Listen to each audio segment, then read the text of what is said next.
Royalists, but of course we've got to decide on one or the other. Now, for those of you that don't know, the English Civil War from 1642 to 1651 was a series of armed conflicts and political machinations between the parliamentarians and the Royalists over principally the manner of England's government. The first war, 1642 to 46, and the second, 48 to 49, pitted the supporters of King Charles I against the supporters of the Long Parliament, while the third saw fighting between supporters of King Charles II and the supporters of the Rump Parliament. The war did end with a parliamentarian victory at the Battle of Worcester on the 3rd of September, 1651. So a very, very interesting war, very niche conflict, many would say, that they've decided to focus on, which I think is absolutely great. And we're going to go ahead and jump right into the game. So I'm going to go ahead and start a new game here, and I want you to understand that this is a very early version of the game, so this is obviously going to improve. There's going to be additions to it. Right now, we essentially have the Royalists and Parliament, and we can decide between one or the other. I'm going to let you guys decide. It's July 1642. After the King's failure in his attempt to arrest the 5 members regarded as his leading opponents in Parliament last February, war is about to start between King Charles I and the English Parliament. The King gathers his forces at Nottingham and has sent several colonels with a commission of array in order to raise troops for his army along England and Wales. The commissions are expected to be the army that the King is mustering. On the other side, Parliament is doing the same and has issued the Militia Bill to recruit troops, taking the unprecedented step of proclaiming that Parliament can act independently from the King. As you could probably imagine, this doesn't make the King very happy, and it's one of the reasons that the war obviously began. So we're going to be playing over here with either Parliament or the Royalists. We don't have many people in the stream right now, so I might have to choose myself, and I think I'm probably going to go with the Royalists. That's right. So the Royalists win if he breaks the Parliamentarians' morale at any moment. Control of the key cities of the country will help you to achieve this objective. Cities like London, Oxford, Bristol, York, etc. The UK viewers of this title are definitely going to have to assist me in understanding part of this conflict, so we're going to go ahead and jump in as soon as we can. And if anybody has any historical data they want to try and share, then please feel free. So, the growing political tension between Parliament and our beloved King Charles has led us, the Royalists, in an attempt to capture 5 members of the House of Commons last January, resulted in a failure, and the King, fearing for the safety of his family, was forced to leave London. As the summer progressed, cities and towns declared their sympathies for one faction or another. This was the case of Hull, which holds an important storage of armaments, and declared their support for Parliament some weeks ago. The King has tried to seize the city, but it clearly wasn't an easy target for our still weak army, so Charles I went southwards towards Nottingham and has started to form an army. Meanwhile, the other nobles are raising troops for the King in several parts of the kingdom, so we will see some reinforcements soon. Now, there's a lot of really great stuff in this new HEOD title, and again, this is an early version. I want you guys to keep that in mind, but we're going to go ahead and show the owner of all regions, and you might notice that most of these regions have sort of a tan color, and these represent essentially neutral regions. They might be slightly in support of Parliament, or they might be slightly in support of the Royalists, but in general, they really haven't decided yet. Now, white represents cities that are in support of the Royalists, and orange, of course, represents cities that are in support of Parliament. Now, these places are untenable. They are essentially totally in support of these factions, but they can be changed either through conquest or through many other different things available in the game. Now, one of those great things that we have here are the decisions. Now, the decisions really give you an ability to change the game in various ways and change the way that people see you. One of these decisions is to gain support and increase loyalty in these areas. So let's say we pass through a region that maybe isn't very loyal. If we take over the region, now we have military control of it, we can drop down a gain support button. Now, this does actually cost us a little bit of engagement points. Engagement points are used to pass a lot of these laws, regulations. We also have recruitment. At the cost of 1 engagement point, a town or city with high loyalty towards the king's side can actually raise an army. So if it's successful, we get some infantry and cavalry replacements. So I am going to set the recruitment option right there in Shrewsbury. We've also got a commission. At a cost of 2 EP, we can target a town or city with a loyalty over 24 towards our site. After 3 turns, if it is successful, we'll get some infantry volunteers. Now, usually these infantry volunteers are locked, which means that they can't leave the territory unless the territory is attacked, at which point they can go wherever they want. So we're going to be dropping one in Cardiff. I'm going to drop one in Hereford here. I want to make sure that these cities are loyal to the king, and especially here in the south, where Parliament seems to have quite a bit of strength. Excuse me. We're going to drop a commission as well. It looks like we can drop a commission over here in Winchester. So I'm also going to drop a commission just all throughout this area. I want to make sure that this is strong in defense of the king. 2 more engagement points, and we have 1 more commission to drop. So let's drop it over here. I think that's pretty much the way it's going to work.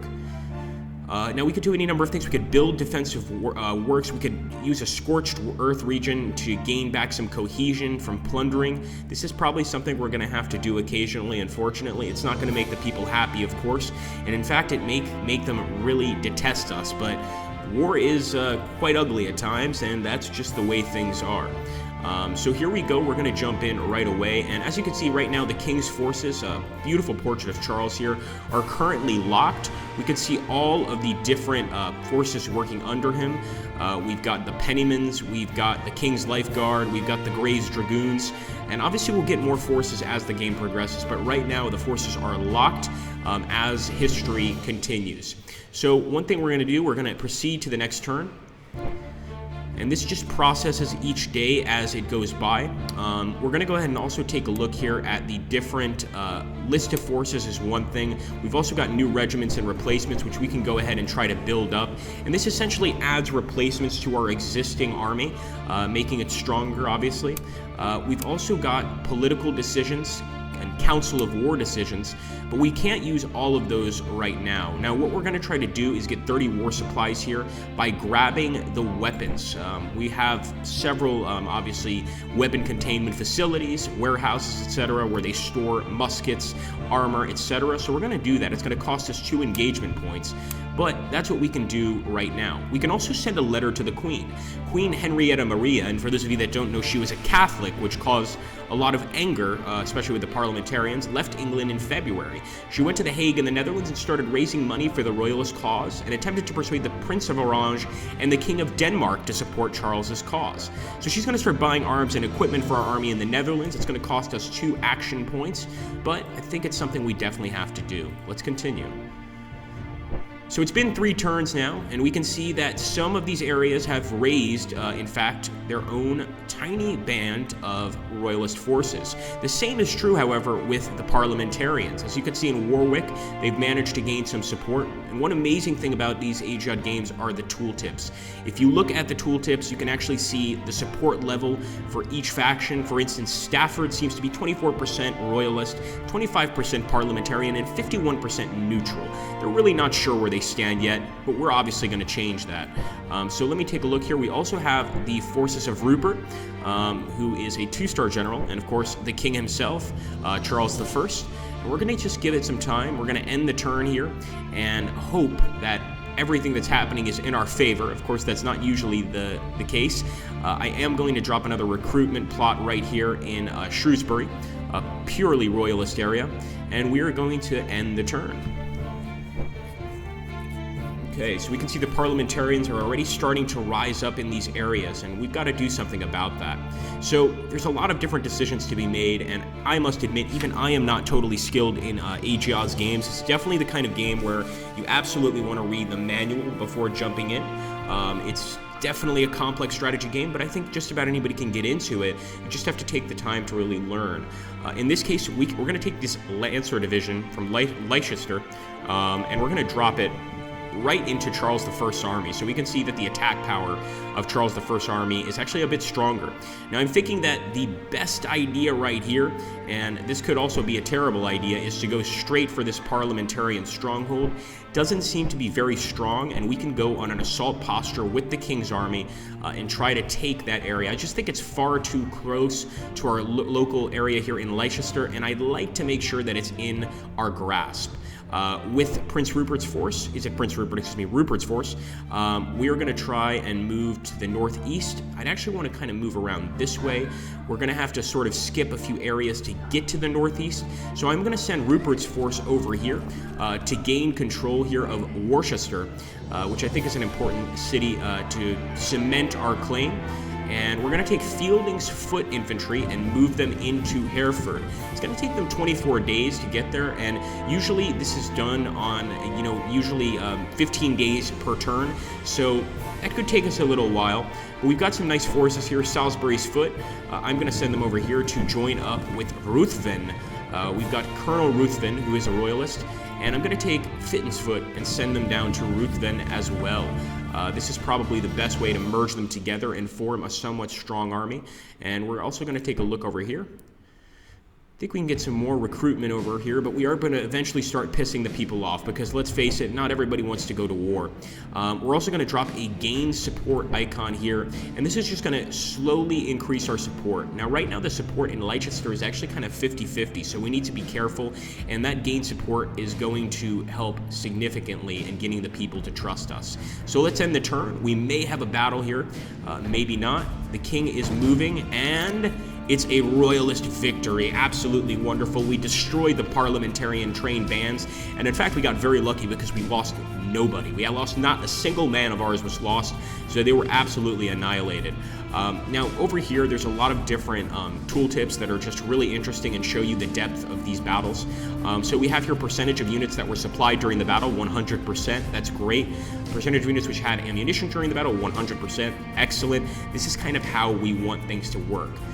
No surprise achieved during this battle, so the enemy saw us coming. No units were inside the city during the battle, so no enemies were in the city. Our trench effectiveness was 17%. So if it's above 100, it means that the units are in a multi-level trench network, which is very, very effective. Of course, here, it's not the case. Number of elements failing a morale check, 1.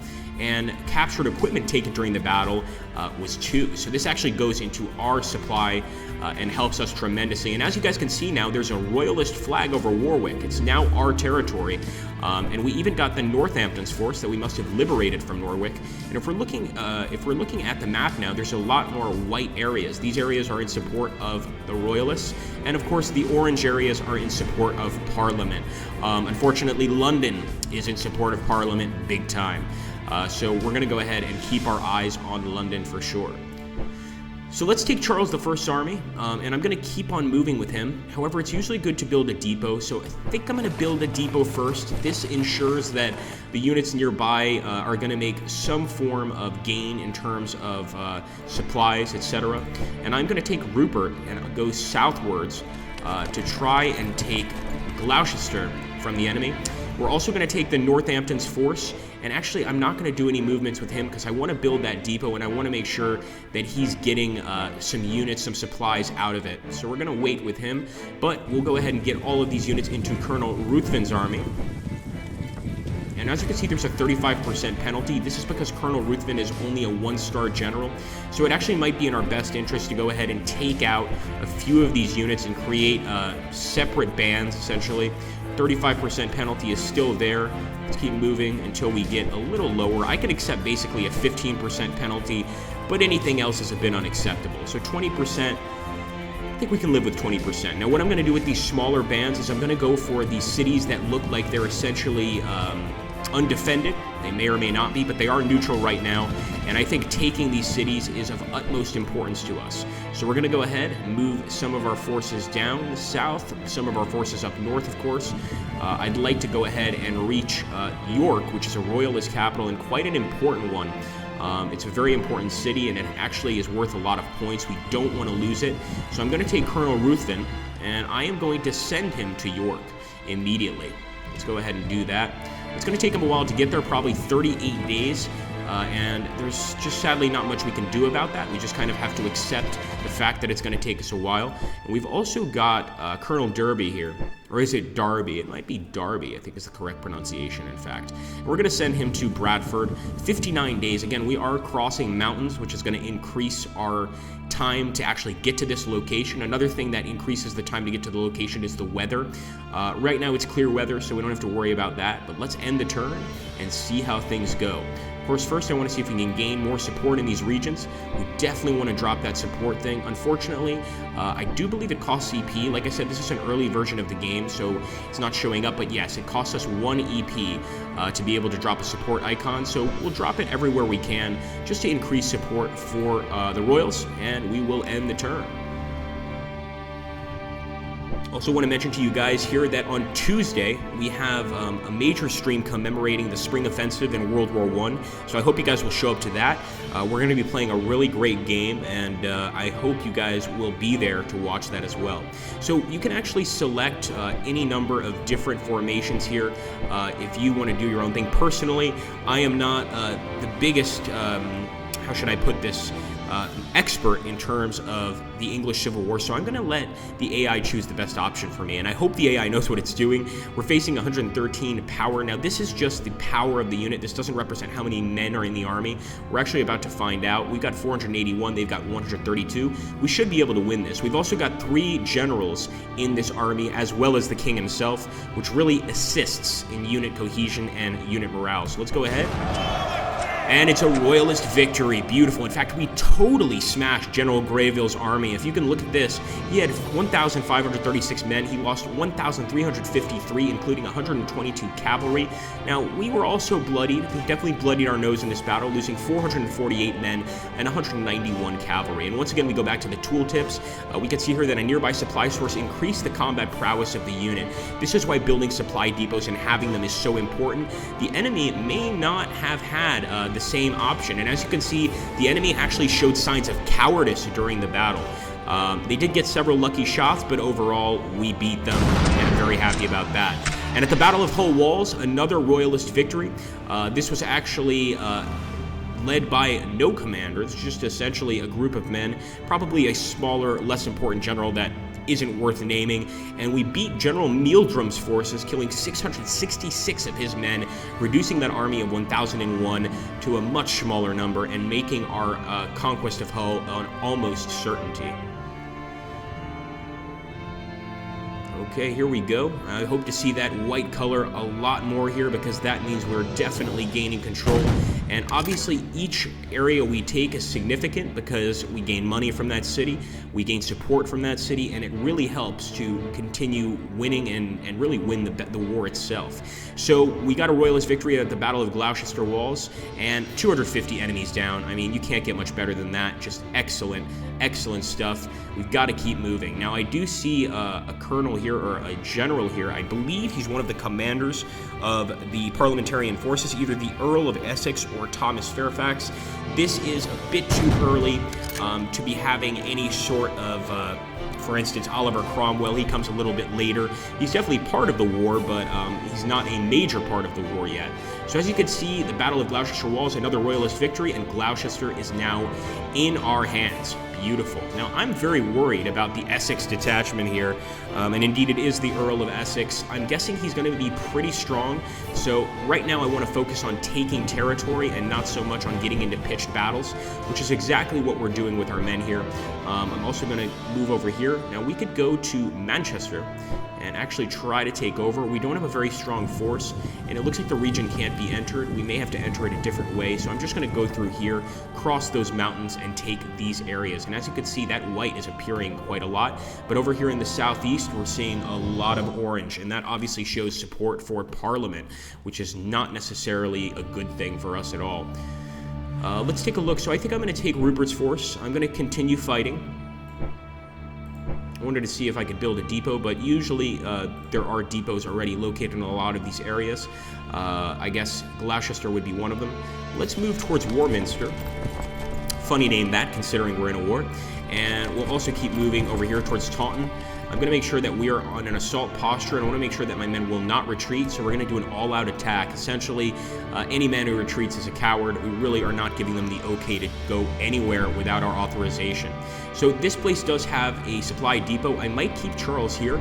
I might even take Northampton's force and join it with Charles.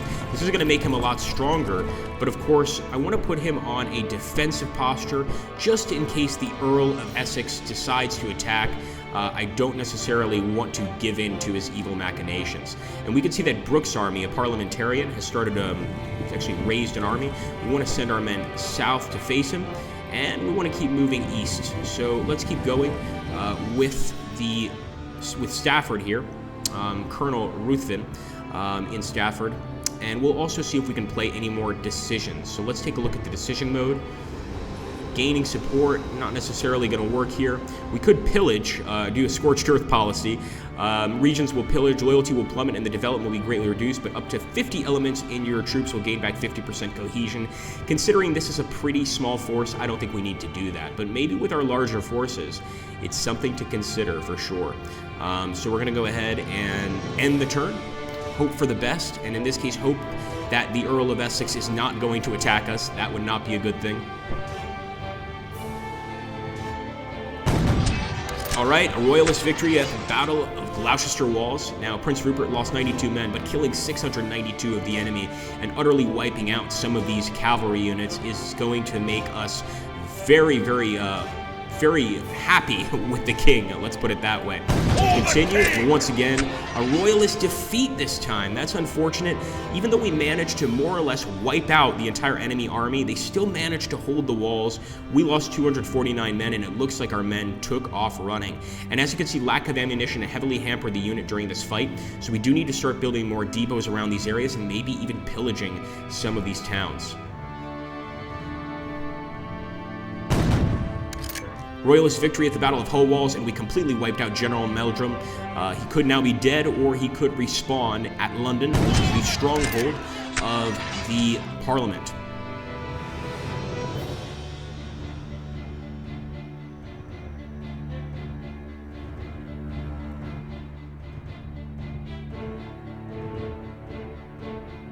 A lot of movement here, as you can see by our forces, and I love seeing that white spread across the landscape.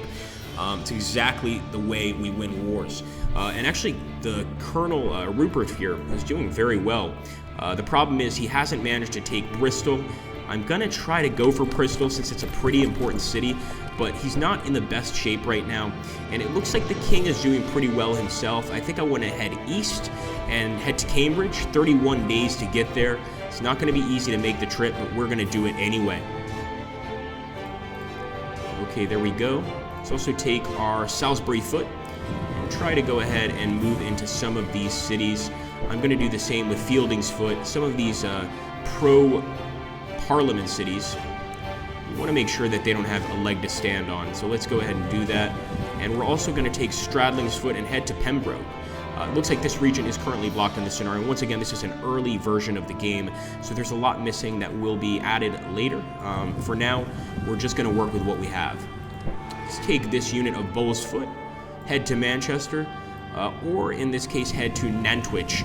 And it is essentially royalist under royalist control. The support is a little bit more parliamentarian than royalist, but for the most part, the people really haven't chosen a side yet. So I'm going to go ahead and I'm going to drop a gain support icon here in Stafford, because right now Stafford is sort of leaning towards Parliament. In fact, they are in military control of the area, and we're just going to drop this gain support icon where we can. I think right now we're out of engagement points. Indeed we are, so we can't necessarily drop any more, but maybe we can move the king up here just in an effort to gain cohesion and use the Scorched Earth policy. Nonetheless, I think we're just going to stick to our plan right now in raiding these regions and taking them over for King Charles I. Long live the king, as they say.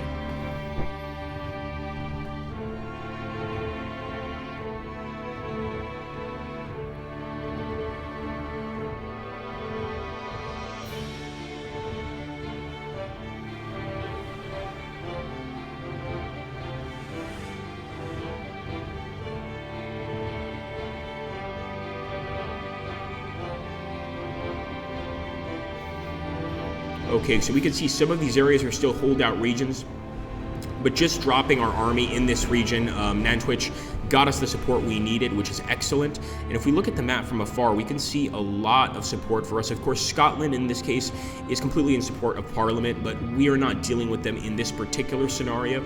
Maybe later in the scenario they do become an issue, but for now, we don't have to worry about them hardly at all. I do want to try and capture the southwest, and thankfully, we just got Grenville. This is, of course, a general. He's going to help us big time. Before I move him, I want to build a depot there so that we can be supplied in case we run out of supplies at any point during these battles. And it looks like the King Charles, is doing a great job at taking these areas. Of course, using a scorched earth policy would probably be a good idea just for this one turn to try and regain some of that cohesion. So we are going to use a scorched earth policy here. Of course, we will keep moving east to try and take these other towns. And one of them, of course, Cambridge, is in the hands of Parliament, something that we just can't abide by. It's unacceptable. I'm also going to take the Lunsford's Foot, and I'm charging right into Lincoln with the hopes of getting a victory here, of garnering a victory from the enemy. We've also reached York with Stafford's regiment, and Fairfax's detachment is bothering me because he's here and he could try to take control, but I just want to make sure that Stafford is on the defensive. I don't want to go crazy and start attacking everybody I see, because that could actually hurt us in the long run, and we could end up attacking a force that's weaker than ours, but since we attack, they get a slight bonus for being on the defense, and that could cost us dearly, so we're not going to mess around with that. And I think we do have, if I'm not mistaken, no. So far, Oliver Cromwell is not yet here. He will arrive, though, very, very soon to support the Parliament. WOS stream, Dave? Wars of Succession, I believe you're talking about. I think it's a little too early to say that. As you can see, our usual stream numbers are a bit low, and that's probably because getting people to get into the Age-Out series is a little more difficult. This is a very complex war game, but I think a lot of people, especially you guys that are interested in this stuff, are going to absolutely love ECW for sure. And Wars of Succession, I think, is going to be also a very cool game. So let's go ahead and end the turn it over to Parliament once again. But of course, we will be moving at the same time, as well as pillaging some areas. I feel bad for the people in those areas, but an army's got to eat, and sometimes that requires getting rid of some peasants and taking their farms. That's exactly what we're doing right now. All right, another Royalist victory at the Battle of Lincoln, and 256 lost on the enemy's side. We lost none at all. So Lunsford's Foot did an excellent job there, especially not having a commander. Now, this is making me very concerned because Rupert is in parliamentarian territory and he has not managed to break this city. As you can see, Bristol walls are besieged, but they're intact. That's not good. So I'm trying to take Rupert out of here. Let's head back to lands that we're familiar with, and we'll take Bull's Foot. I'm going to send them down here to see if they can possibly get a victory. We're going to keep moving with King Charles, and we're going to also move down here, try to take St. Albans. If we could take these two locations, I think it would be very helpful in our overall struggle to reunite England. And as you can see, we actually have more locations than the enemy does right now. We're doing a very good job in terms of holding these cities, but there's cities like Scarborough, right there on the border with Scotland, that we could probably do with taking. Now I'm sort of considering whether or not we should go on the offensive, and I'm thinking that's exactly what we're going to do with Ruthven. I'm going to let him, of course, conduct his own attack. It looks like we cannot go on the offensive right now, so we're staying in the defensive posture. Fitton's Foot could possibly go on the offensive, but I'm not going to do that. So I think I want to get to York with Ruthven. And let's try that again. Let's get to York with Ruthven. 8 days. He's going to be in a defensive posture, so it's really up to the enemy whether or not they want to attack us. And I certainly hope that they don't, but anything could happen in this situation, of course. Also, Lunsford's Foot should be much more aggressive here. We want to make sure that they take the city of Lincoln. We don't just want them sitting around doing nothing. That's unacceptable. But Rupert, I'm hoping he gets back safely, and I'm hoping that the king can get to the east over here and maybe even take back London itself. Wouldn't that be awesome? I certainly think it would. Let's go ahead and do some recruitment. And also, we're going to drop some gain support here to increase the loyalty of these areas for the king. We could see right here that Parliament actually has 25% support in Northampton, and that's because we pillaged this area. So we have no support here. 75% is neutral, but it's 100% under our military control. So even though these areas might reflect control of one or another faction, doesn't necessarily mean that they're in support of those factions. We've got to keep that in mind. End the turn. First, I want to take a look here at my reinforcements page. I do want to get some cavalry reinforcements. I don't believe we have any other possible affairs available at this point. Later in the war, of course, more options become available. This game tries to remain as historically accurate as possible. So let's go ahead and end the turn. A Royalist victory at the Battle of Lincoln, wonderful, and once again, Lunsford's Foot impresses us dramatically, managing to beat General Fairfax's army and lowering it by 305, also killing 302 cavalry. For a force of 750 against a force of roughly 1,300, that's a really, really good job. So let's see. They had a low unit hit probability, they were exhausted, whereas our men, deadly fire routed some enemies, so Lunsford's Foot is clearly a really good shooter. We received a protection bonus from entrenchment, that also helped, and we had a high hit probability. So a lot of the times luck comes into play, so does commander skill. Commander skill is major, and there's Oliver Cromwell finally popping up to say hello, but I really would like to get rid of him if we have that option. So we're going to try to maybe even meet Cromwell in battle with Rupert, and there we go. That's Oliver Cromwell right there. Parliamentarian force. I am going to try to immediately attack or assault him. I'm not even going to be moving, and this is a crazy attempt, but we're going to try and take London back. Taking London back would be major because it's actually one of the biggest objectives in the game next to York, York being the second biggest objective. I think that London is worth 7 points, whereas York is worth 3 victory points, but both are very important, but clearly having both in our hands would be ideal. Whether or not that's possible, we'll soon find out.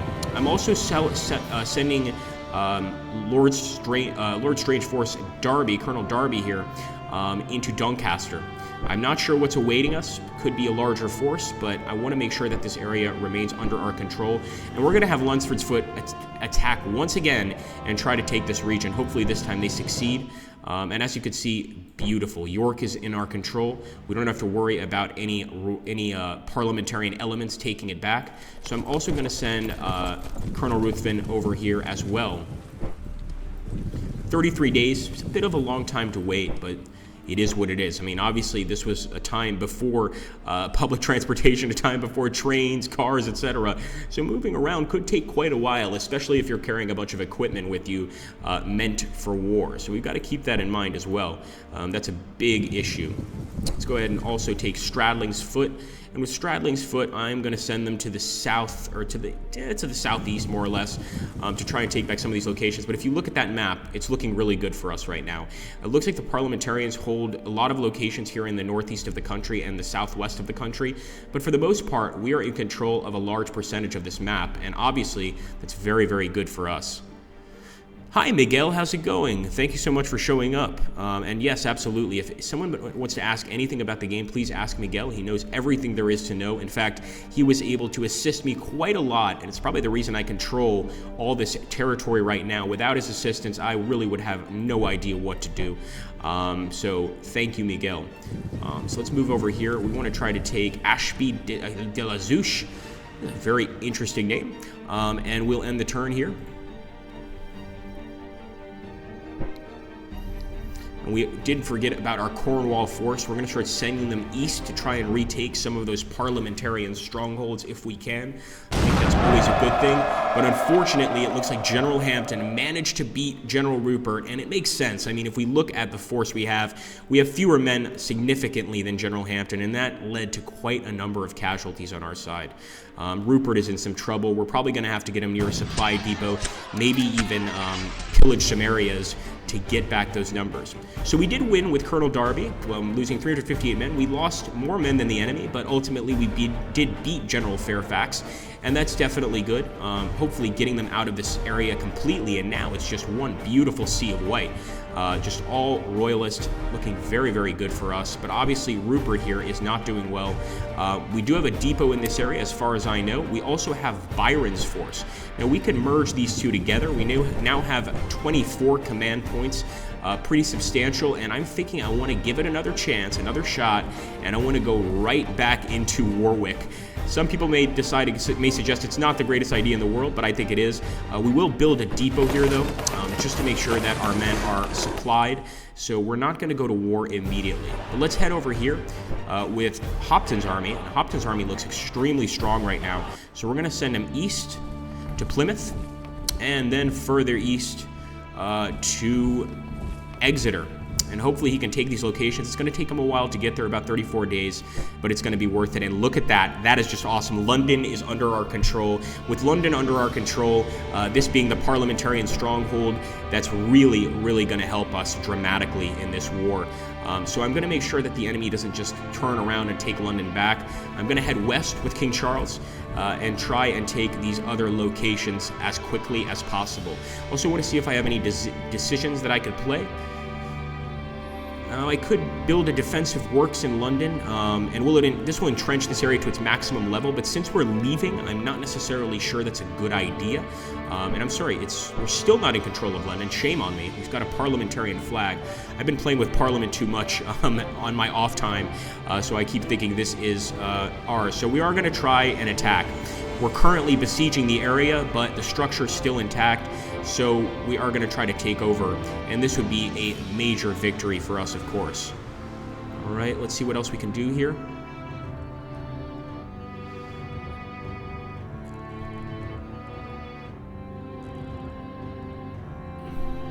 Yes, absolutely.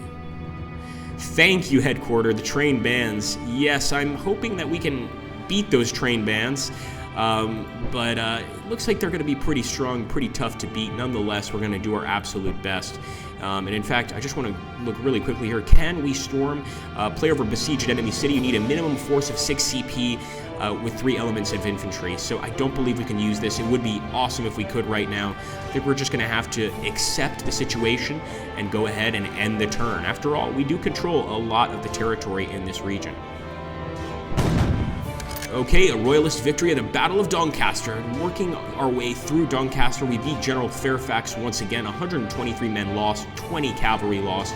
We also had a few losses on our side too, but it looks like Colonel Darby has the situation under control. Come on, King Charles.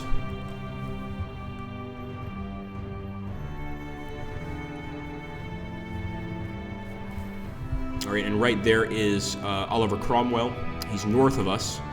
And once again, King Charles has not managed to break through the city walls. We're going to hope that he does eventually break through those city walls, but it's not going to be easy.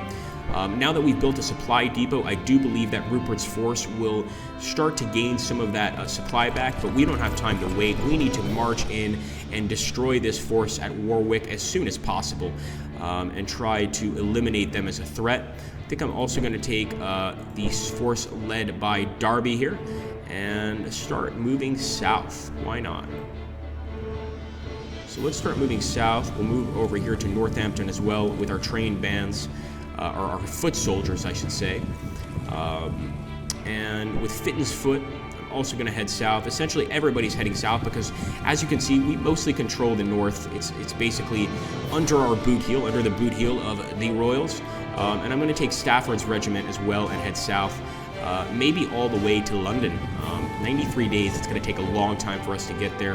That doesn't mean we're not going to try. So let's go ahead and end our turn. I will check quickly if we have any decisions we could do here. We could build defensive works to units that are not besieged. I'm going to go ahead and build the defensive works. Why not? It's going to help our units that are here waiting to break through the walls at the very least. At least I think it will. And I'm also going to try to take a look and see if we have, sorry, wrong button, see if we have any decisions we can make here. So let's take a quick look. And I just want to see, now a lot of decisions are unlocked later on in the game, so they don't appear immediately. That could be the issue right now. Also, let me get back that Owner of All Regions key. I really like that. But we can see that Parliament is gaining some strength here in the south of the country. We need to be very careful with that. End the turn, and I'm going to see if we can go for the assault formation with the king. Unfortunately, we can't. Let's end the turn and hope for the best.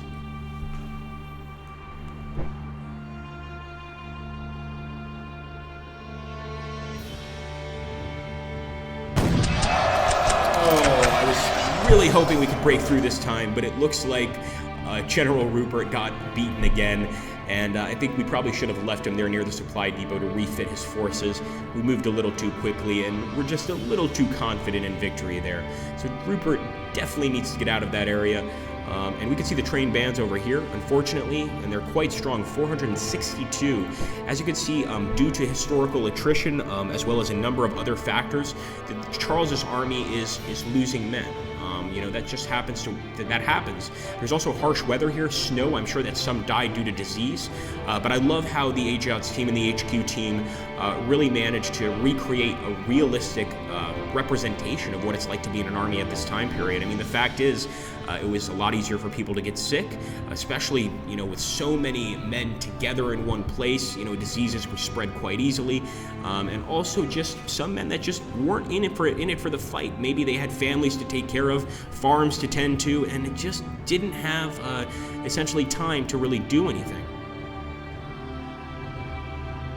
How would I break the blockade, headquarter? So actually headquarter wants me to show the build interface. So we'll go ahead and I believe, if I'm not mistaken, we go over here to enter the military recruitment interface. Pretty interesting stuff. And we can also go over here. We've got a number of different things. We could actually enable group command for this leader. I'm going to enable it. In this case, we could also build a depot if we were in control of the area. In this case, we are not in control. I'm going to try to take Bull's Foot, head southwards. Bull's Foot's gotten pretty lucky in the past taking these locations, but I'm going to send Rupert back to Worcester almost immediately. And I think we're going to try to see if Stafford's regiment can get into a fight here. Unfortunately, we can't select the fight for him right now. I'm going to send this unit over here too, because we know there are some parliamentarians waiting in that area, and I definitely want to take them out as quickly as possible. Okay, let's send these guys east. Pretty soon we're going to have to give up with Charles because it's getting tough to break the command. Yes, we did send the letter to the Queen. We did. Should we retreat with him back to a supplied area, do you think? Maybe that is what we should do. So let's take Charles and head back. We know we have supplies here in Cambridge. Supply level is 3. Supply level here is 3 for Bedford, 3 for this area as well. So I'm thinking that now the supply level of King's Lynn is much higher, so I wish we could take that location. That's something to think about later. So unfortunately, we must leave London behind. We did try to take it, but it's just not in the cards right now. We also have, of course, the forces of Hopton's army. I'm going to try to lead an assault here, and I'm going to make sure that they do not retreat from the assault on Plymouth. Let's hope this works. Let's take a look here. Could use a scorched earth policy to regain some cohesion for Salisbury's Foot. I don't think we're going to do that right now. We will, however, try to recruit more units here, and maybe even try to recruit more units in Shrewsbury. It's not currently defended, so I think that's probably a good idea at this point. All right, let's see what occurs. Maybe the London trained bands will try to take the king on, who knows? But I think they're going to let him escape. And once again, a royalist victory at Doncaster. Very nicely done. We have a very large army here, so I'm not that surprised. But General Fairfax keeps getting beaten, and that's a great thing.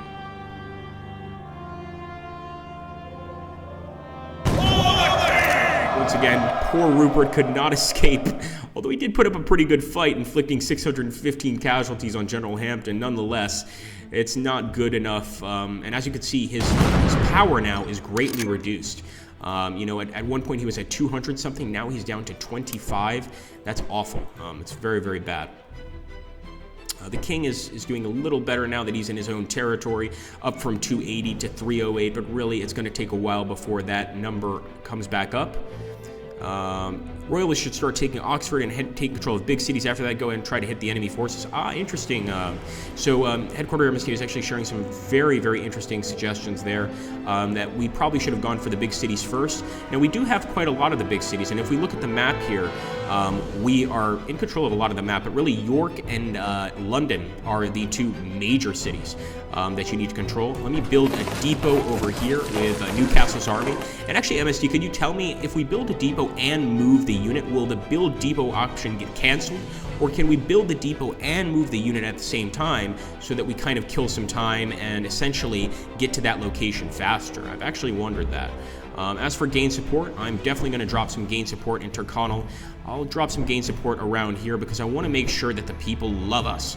that they love the king. Now, each time we drop one of these, it's actually costing us 1 engagement point, but I think it's worth it. And maybe we drop one down south here, closer to where the enemy is. Probably the right idea.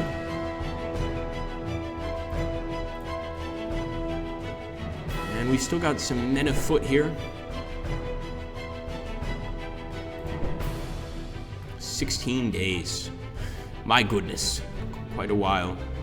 Okay, we're going to end the turn, of course. I want to see if there are any other decisions I can make. Decisions. Specifically, I would love to do the Scorched Earth policy with the king so that he can regain a significant part of that cohesion, but I don't think that's going to occur. So we'll end the turn.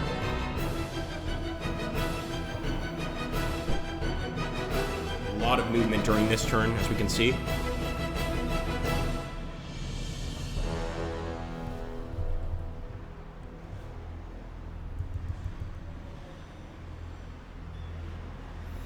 Okay. All right, 2:30. So guys, we are getting very close to the end of this stream. Show the structures of the cities, says MST. And again, I am definitely not skilled in English Civil War, as skilled as I should be. We do have the Cambridge walls, the requisition offices. Cambridge is a size 1 city, so I'm assuming there are, of course, bigger cities here. Some cities have forts, some have depots that we've already built in this particular city, of course. But, you know, this is all relative. Now, if we're looking around, another great thing is the weather system. We can see right now that it's very muddy in these areas due to rain. We can actually look down here in the lower left corner to see that it's raining. I'm not sure if it rains throughout the entire country. In this case, it looks like it probably does. And that's going to make things a little more difficult.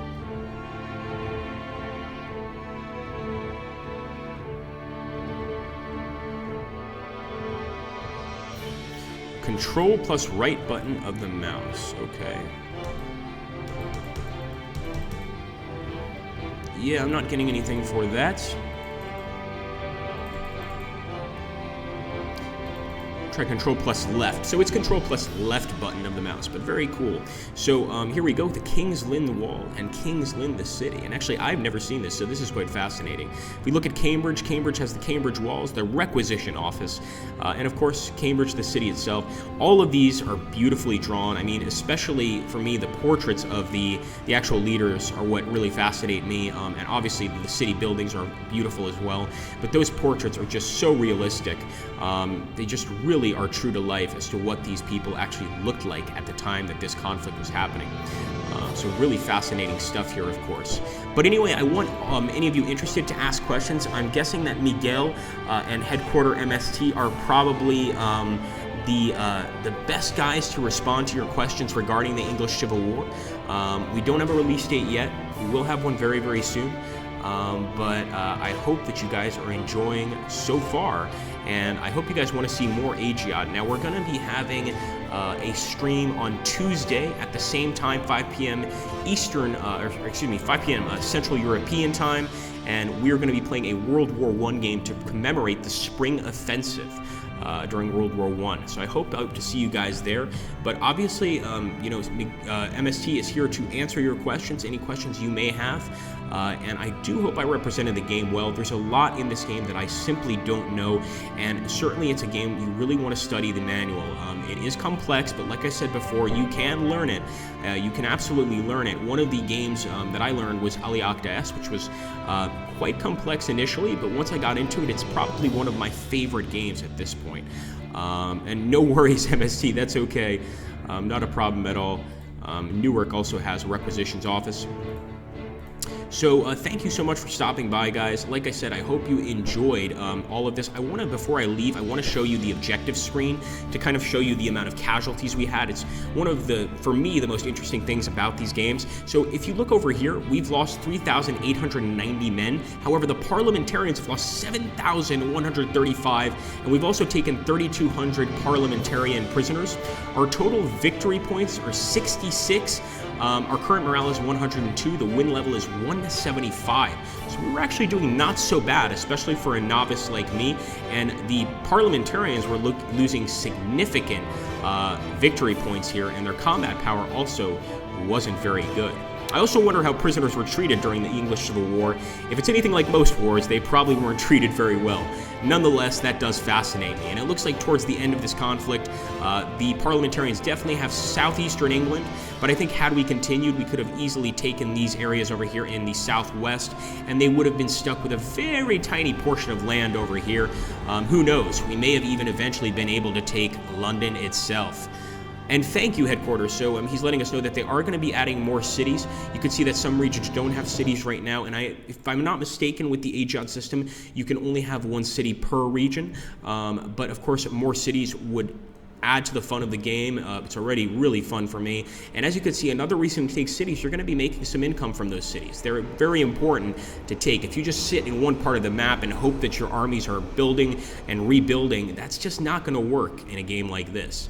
But thank you so much for stopping by, guys. Thank you, MST, so much for stopping by and assisting. I really appreciate it. I hope I did the game justice, and I hope you all have a wonderful, wonderful day. Let's see what we said over here. Devasu, thanks for the stream. Can't wait to see it in action. Can't wait to play. Great to see it in action. Can't wait to play.